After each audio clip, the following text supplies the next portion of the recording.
What do you think the most unstoppable play in the NBA is right now? What do you mean? Like a play where that it can be a team, it can be an individual, but just a thing where it's coming, but they've mastered it so well that you just hope that they miss because there's really not anything you can do about it. I still think the dynamic of having Jamal Murray and Jokic pick and roll with like Aaron Gordon like burning and cutting on the baseline, that sort of just hanging in the dunker. Yeah, that sort of like 3-man combination. No disrespect to the other two guys, but like a massive part of that is obviously just how dynamic Jokic is. Like once that ball gets back to him, how skilled he is and how elite his decision making is. I think that's up there in terms of just like actions in the NBA. Yeah. Down the line of like, if you're coming down the wire of a game, like what I would feel very comfortable getting to over and over again, it would be that.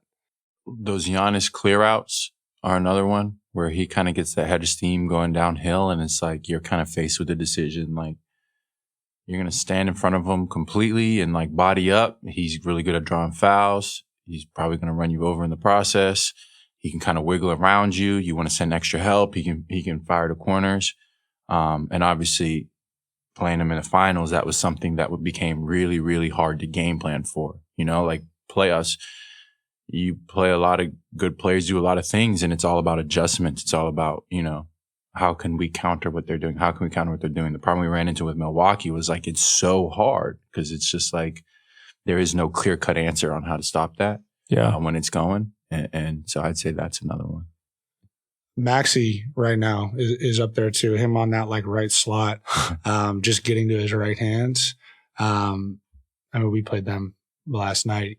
He's unbelievably fast, obviously, with the ball in his hands, and has just like his skill level is super high, and his decision making too. So I think he's another one that's just up there in terms of like actions you feel good about just getting to every time, is just having him the ball in his hands going to his right. We did an ep with Bilal earlier this week, and he was talking about Jalen Brunson and the footwork. And basically, when he starts getting into it, he's like, Bilal's like a great, crazy athlete. He's going to be a great defensive player, probably already is. And he's just like, there's nothing he's like, my head starts spinning. There's nothing I can do. Yeah, that's, JB's put a lot of time and work into understanding how to play with leverage, understanding how to get defenders, you know, off balance, and take advantage of those types of movements. And he's one of the best. I mean, he's a small guard. Like, he's not tall at all. It's not even like he's the quickest guy either. He's strong, but he's not the quickest. He's not the fastest. He just there's a couple guys in the NBA that just really understand angles really, really well, and he's one of them. Yeah, I don't have to guard guys like John outside of maybe on a switch. So maybe you can speak to this more than I can. But his ability to be so physical and relentless with his drives, and then on a moment just shift into, and I'm not saying it's flopping, but like initiate contact and then just like accentuate the contact. And the hair moving. Like the head snaps back, you know, you get the, like the noises to go with it. But like his ability to shift from being so physical on his drives to then, you know, as a defender, it's like, I don't really know how you have to like lose battles. You can't try to win every battle at the point of a screen or on a drive, because if you try to get physical in a moment, you know, he's making sure that you're paying for it like right away. Yeah, and he's just so good at also playing on 2 feet. You know what I mean? Which I think is a huge thing that they do at Villanova. But he's just like, he has that shift from like downhill attack to just playing on 2, which is a lot harder to do than people would think. I wonder if I mean, he's probably been in this place for the last couple of years, but if some of the stuff Shai does, it falls into this category when he starts getting into it. That's one of them. That's one of them for sure. Yeah, that absolutely deserves to be mentioned.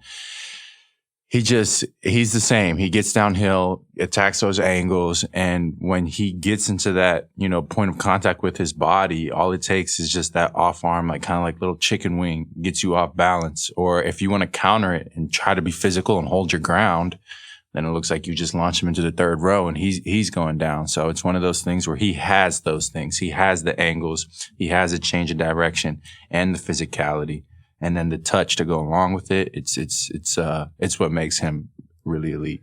You know who has a crazy off arm that is like super underappreciated is Denny Avdia. I saw a clip tape of it the other day. This dude put me in a body bag. I was like, this was maybe like 3 weeks ago. I'll stand and die on a hill that it was an offensive foul because it for sure was. But he is so physical on his drives, and he uses that off arm when that bump and then like steps off it with like a euro. Stuff I've seen you do before also, where it's like they're so physical, but it's not necessarily an offensive foul because there's no extension. There's nothing crazy that really looks like it's an offensive foul, even though the one on me was for sure an offensive foul. We're gonna pull the tape because it was. The tape I was in disbelief. Josh Tiven was the official. I was like, in what planet is that not an offensive foul? I mean, I got absolutely bundled on the play. But yeah, he's another one who's like super physical on his drives.